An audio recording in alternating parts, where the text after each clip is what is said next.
saveur divine. Cette bonne nouvelle du royaume sera prêchée dans le monde entier pour servir de témoignage à toutes les nations. Alors viendra la fin. Ce pain céleste vous est présenté par Immaculée Niraneza.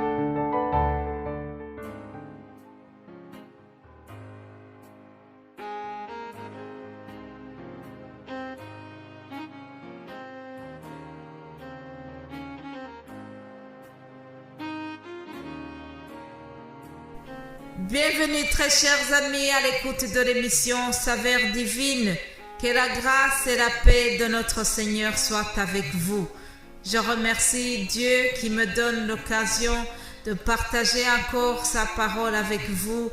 C'est toujours un honneur, une grande joie de pouvoir être au service du ciel en vous apportant ces messages. Si vous nous écoutez pour la première fois, bienvenue dans cette émission. Nous cherchons vraiment à partager la connaissance biblique, à amener les âmes à Christ. C'est ça notre objectif. Nous n'avons pas un autre but. C'est seulement le but d'agrandir le royaume de Dieu, le but de conquérir les âmes vers le Seigneur. Alléluia, que toute la gloire lui revienne. Alors, nous sommes en train de parler sur les choses que Dieu déteste. Nous sommes partis du verset que nous trouvons dans le livre des Proverbes, chapitre 6. C'est les 3 versets que je vais vous lire. Il y a 6 choses que l'Éternel et même 7 qu'il a en horreur.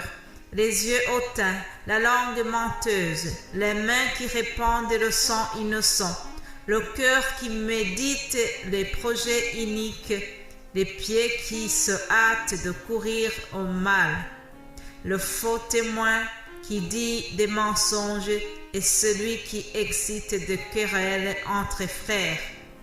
Voilà, chers amis, c'est ces versets-là que nous allons voir pendant la semaine ici. Hier, je vous ai parlé des yeux hautains.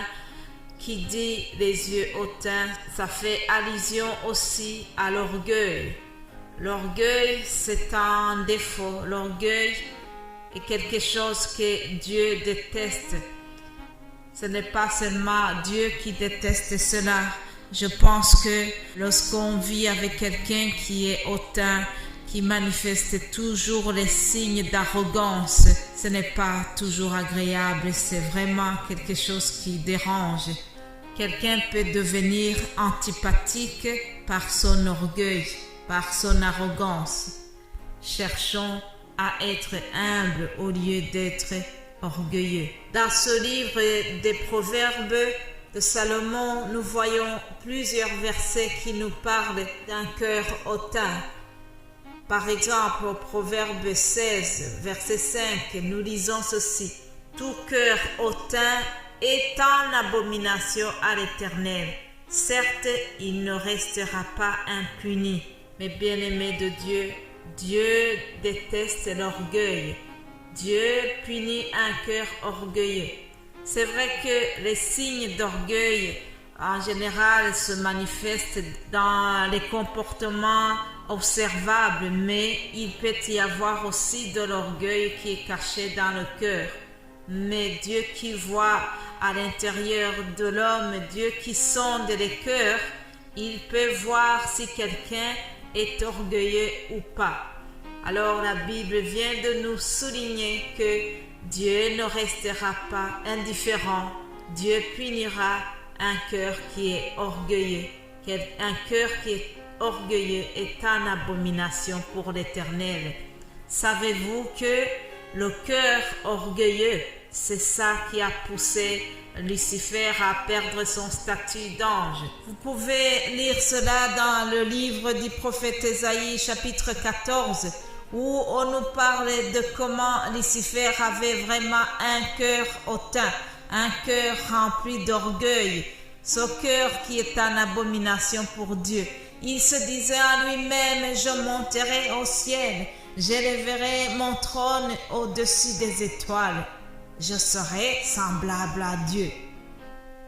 Ah, mais comme Dieu a horreur de cela, la Bible nous dit au verset 15 que il a été précipité dans le séjour des morts. Ça, c'est la punition qui lui a été réservée, puisque Dieu vient de nous dire que un cœur hautain, un cœur orgueilleux ne restera pas impuni. C'est ce qui est arrivé à Lucifer. Mais bien-aimés de Dieu, nous devons garder, aspirer à avoir des yeux de foi au lieu d'avoir des yeux remplis d'orgueil. Les yeux de foi, c'est ces yeux-là qu'avait le serviteur de Dieu Élisée. Hier, je vous ai dit que je reviendrai sur cette histoire-là. Le serviteur d'Élisée était effrayé. Il pensait que leurs ennemis allaient les vaincre et les exterminer. Dans le 2e livre de Rois, nous voyons que Élisée, avec ses yeux remplis de foi, il a rassuré son serviteur. Au verset 16, il lui a dit « Ne crains point, car ceux qui sont avec nous sont en plus grand nombre que ceux qui sont avec eux. » Élisée pria et dit « Éternel, ouvre ses yeux pour qu'il voie. » Et l'Éternel ouvrit les yeux du serviteur qui vit la montagne pleine de chevaux et de chars de feu autour d'Élisée. Alléluia! Que Dieu nous donne les yeux remplis de foi au lieu d'avoir des yeux remplis d'orgueil. Je voudrais aussi donner un autre exemple de quelqu'un qui a manifesté vraiment beaucoup d'humilité à la place de l'orgueil. C'est le roi Salomon à qui nous devons le livre des Proverbes. Ce roi Salomon a eu la faveur de Dieu. La Bible nous dit que Dieu a affermi son règne. Alors, dans le livre des Chroniques, on nous raconte comment Dieu a donné à Salomon une chance exceptionnelle. Dieu lui a parlé et lui a demandé et lui a dit « Demande-moi tout ce que tu veux ». Pendant donc la nuit, Dieu lui est apparu et lui a dit « Demande-moi ce que tu veux que je te donne ». Alors Salomon répondit à Dieu « Tu as traité David mon père avec une grande bienveillance et tu m'as fait régner à sa place.